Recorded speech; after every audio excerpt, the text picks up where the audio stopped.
Hello everyone, I'm Swarnima. I have recently given my CUET UG 2026 exam.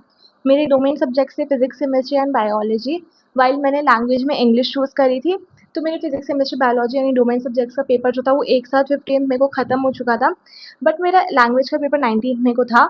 तो मैंने अपने जैसे ही डोमेन सब्जेक्ट्स का रिव्यू डाला, यू ऑल वर आस्किंग कि प्लीज़ इंग्लिश का भी एनालिसिस डालिए। तो here I am with English का डिटेल्ड एनालिसिस। इस वीडियो में मैं आपको बताने वाली हूँ 19 मई की शिफ्ट फर्स्ट को इंग्लिश के पेपर में कौन से क्वेश्चन आए थे, यानी exact question, important topics as well as the strategy जो मैंने यूज करी थी अपने पेपर में। मैं डिफिकल्टी लेवल भी बताने वाली हूँ बाय द वे पेपर का।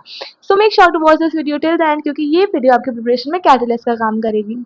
सबसे पहले मैं आप लोगों को बता देती हूँ एग्जैक्ट क्वेश्चंस कौन से आए थे। तो मेरे शिफ्ट के अंदर स्पेसिफिकली देखो, इंग्लिश का पेपर है, मिक्स्ड है, सिलेबस कुछ फाइनाइट है नहीं इंग्लिश का, जो पढ़ सकते हो पढ़ लो वाली बात होती है इंग्लिश के पेपर में। तो उसमें ऐसा लाइक बेसिक बेसिक सारी चीज़ें आ ही गई थी, तो ऐसा कोई टॉपिक नहीं था जिसको ऐसा आया नहीं मेरे पेपर में। तो मोस्टली सारे टॉपिक मेरे पेपर में कवर हो चुके थे ऑलरेडी। बट अगर मैं आपको एग्जैक्ट क्वेश्चंस बताऊं, सो फ्रॉम ग्रामर, ग्रामर बहुत बेसिक आई थी। ऐसा कुछ एक्स्ट्रॉर्डिनरी ग्रामर में नहीं देखा गया था कि भाई सॉल्व ही नहीं हो रही है कैसी ग्रामर है। तो ग्रामर बहुत बेसिक आई थी। आर्टिकल, टेंसेस, जितनी भी सारी ग्रामेटिकल चीज़ें वो सारी कहीं ना कहीं यूज़ हुई थी। आर्टिकल्स में भी वैसे ही बेसिक बेसिक क्वेश्चन आए थे कि यहाँ कौन सा आर्टिकल लगेगा, एक उस पर आ गया।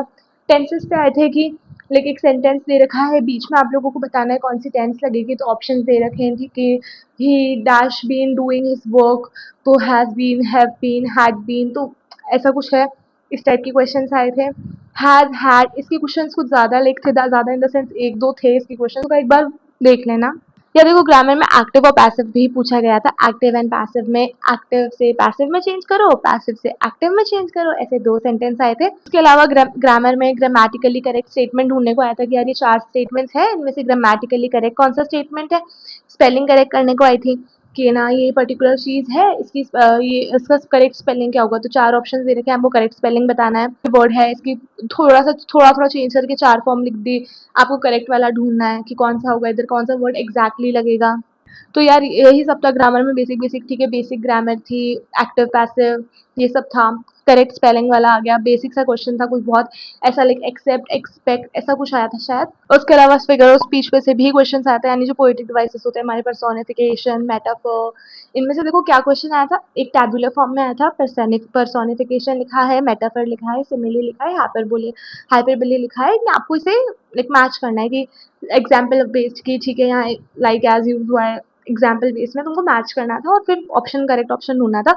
देखो मोस्टली क्वेश्चन जो थे उनके आंसर वही वाला आया था, more than one correct option होता है, यानी कि करेक्ट फाइंड करो तो इनकरेक्ट फाइंड करो, फिर ए बी सी डी उसके हिसाब से, तो उस टाइप के क्वेश्चन थोड़े आए थे। तो लाइक मल्टीपल वाले इस टाइप के क्वेश्चंस आए थे, मैच द कॉलम्स वगैरह यूज हुए थे, और करेक्ट फाइंड करो इनमें से इनकरेक्ट कौन सा है, ऐसे करने वाले भी क्वेश्चंस यूज हुए थे। Now for idioms and phrases, इसके अंदर देखो एक तो आया था ब्लोइंग हिज ओन ट्रम्पेट, ये वाले पे ऊपर एक क्वेश्चन एग्जैक्टली आया था यार, लाइक 4 ऑप्शन वही मैच करने वाला, मैच द कॉलम में एक ये भी था। तो उसके अलावा 3 और थे, बट वो ये आप मैच कर सकते हो, अगर आपको एक भी मिल गया तो मोस्टली ऑप्शंस में ऐसा हो जाता है। बाकी ये क्वेश्चन देखो आया था, मुझे एग्जैक्टली याद है कि ना इनमें से कौन सा जो सेंटेंस है इसमें correct form of idioms use हुआ है, लाइक कौन सा सही से इडियम यूज हुआ है। तो उसके अंदर जो था एक था ऑप्शन, एक ऐसे 4 क्वेश्चन थे इन टोटल। तो एक तो था अबाउट ना cutting the corners, cut corners, इससे रिलेटेड एक आया था, ये भी एक ईडीएम, इसका मतलब जान लेना। कट कॉर्नर से रिलेटेड आया था। टू ग्रीन, इससे रिलेटेड आया था। और 2 ऑप्शन कोई और थे जिनमें भी कोई ना कोई यूज हुआ था ईडीएम फ्रेज। आपको ये नहीं देखना था कि सही है या नहीं, सही से यूज हुआ है या नहीं, ये देखना था। फ्रॉम द पोएटिक डिवाइसेस एक और चीज पूछी गई थी कि ना एक है ना पर्टिकुलर सेंटेंस लिख रखा है, इसमें ये जो पर्टिकुलर यूज हुआ फिगर ऑफ स्पीच, उसमें ना वो वाला यूज हुआ था पन, हाइपरबोले, हाइपरबोले, पन यूज हुआ था। उसके अलावा 3 और यूज हुए थे। तो एक बार इन सबके देखो, मैं क्या कहने की कोशिश कर रही हूँ, poetic devices, figure of speech, इनके मतलब देख लेना सबके एक बार, सिंस ये वाले क्वेश्चन पेपर में आ रहे हैं। Now back to idioms and phrases, इसके अंदर जो था टू ग्रीन जैसे मैंने बताया, कट कॉर्नर्स मैंने बताया, ब्लो हिज ओन ट्रम्पेट ऐसा कुछ था, ये वाला भी आया था। एक फ्लैश इन द पैन ऐसा भी आया था, जिसमें मैं बता रही हूँ ना मैच करना था, उसमें एक फ्लैश इन द पैन भी था। उसके अलावा कुछ स्ट्रॉन्ग से रिलेटेड भी शायद आए थे, तो एक बार तुम देख लेना ये सारे। नाउ फॉर द वोकैब, जिसका शायद आप सबको वेट होगा कि कौन सी वोकैब पूछी गई है। देखो वोकैब के अंदर इनकॉरिजिबल एक वोकैब में आया था। कैसे आया था ये सारा का सारा, एक सेंटेंस लिख दिया, वोकैब लिख दी, इसका या तो मीनिंग बताओ या जो सेंटेंस लिखा है इसमें कौन सी वोकैब होगी यूज़ होगी ये बताओ। तो एज़ सच कुछ बहुत ना ऐसा कुछ बहुत घुमा-फिरा के नहीं पूछा गया था, स्ट्रेट फॉरवर्ड आंसर से पढ़ते ही तुम समझोगे अच्छा ऐसा ये हो सकता है, अगर तुमने पढ़ रखा है तो। एक तो ना पेट्रोलॉजी यूज़ हुआ था, पेट्रोलॉजी किसका है ये वाला एक आया था।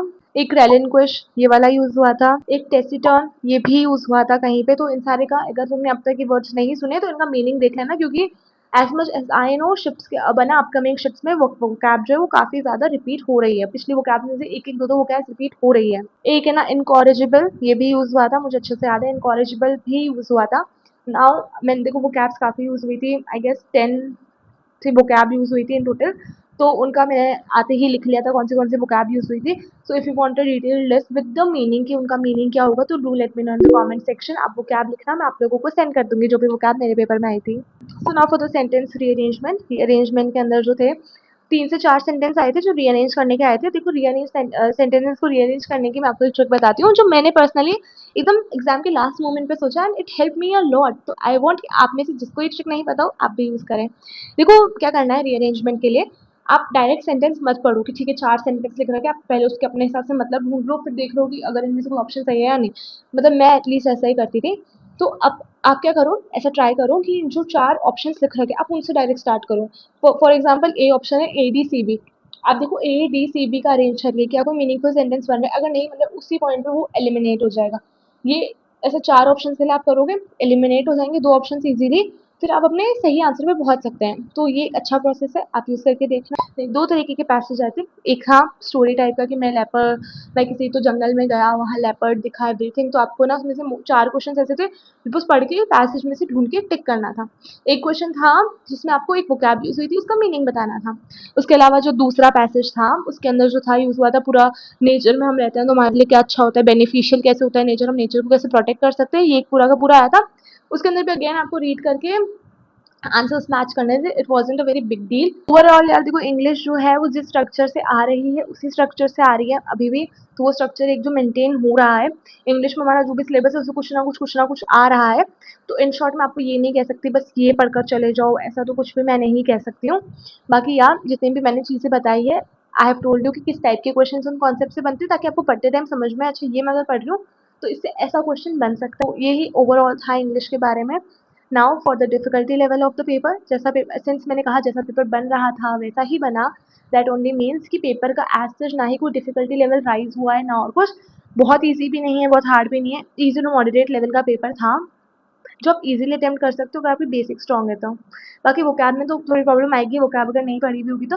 बाकी ओवरऑल पेपर आप इजीली अटेम्प्ट कर सकते हो। बाकी नाउ फॉर द स्ट्रैटेजी, देखो मेरा पेपर जो था मैंने उसके लास्ट के 2 दिन में पढ़ा था। सिंस साइंस का अगर आपको पता हो तो मोस्टली सब्जेक्ट्स जो होते हैं साइंस कोर्स के उसमें लैंग्वेज के मार्क्स इंक्लूड नहीं होते हैं। तो ऐसा ऐसा नहीं है आप इंग्लिश में 250 में से 250 ले आओ तो आपका किसी लाइक है ना साइंस कोर्स में एडमिशन हो जाएगा अच्छे वाले में जिसमें रिक्वायरमेंट ही नहीं। अरे रिक्वायरमेंट होगी तो गिना जाएगा score, but as per official DU portal this is the screenshot.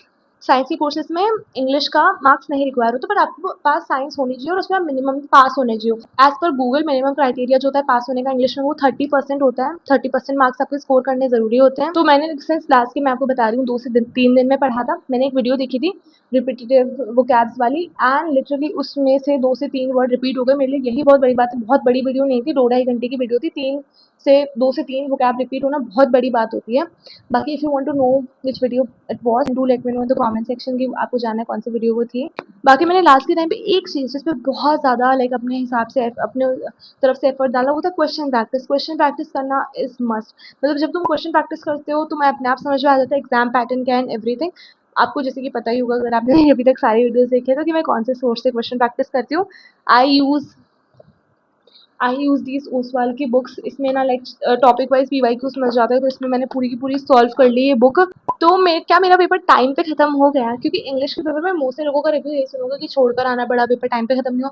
मेरा 5 मिनट पहले पेपर खत्म हो गया था। सिंस मेरा एक ही पेपर था मैं सिर्फ घर जाने का वेट कर रही थी उस पॉइंट पे कि हो गया ये सब खत्म फाइनली। तो हाँ मेरा पेपर टाइम पे खत्म हो चुका था।